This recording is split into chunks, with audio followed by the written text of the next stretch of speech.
गौतम बुद्ध जगह जगह घूमकर उपदेश दिया करते और अच्छे विचारों को बांटा करते, इसीलिए लोग उन्हें बहुत पसंद किया करते थे।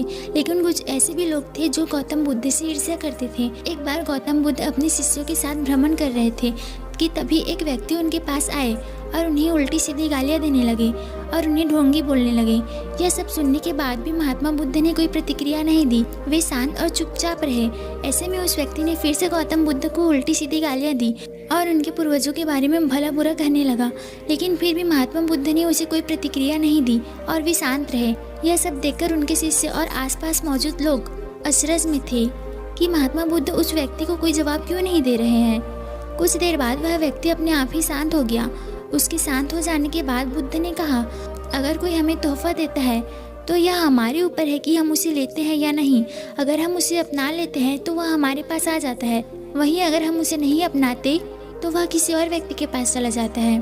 उसी प्रकार इस व्यक्ति द्वारा दिया गया अपशब्द स्वीकार करना या न करना मेरे ऊपर है। हमें कभी भी तुरंत प्रतिक्रिया नहीं देनी चाहिए। हमें ऐसे शांत होकर सही या गलत के बारे में विचार करके प्रतिक्रिया देनी चाहिए। इससे से बुरी बातें टल जाती है।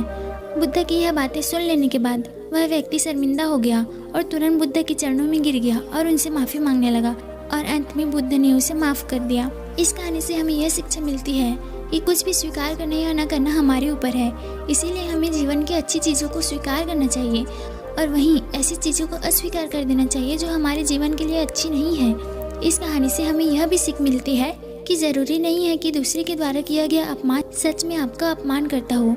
आप अपमानित तब होते हैं जब आप अपनी प्रतिक्रिया देते हैं। अगर आपका कोई अपमान करे तो आप उसे एक अच्छी प्रतिक्रिया दीजिए।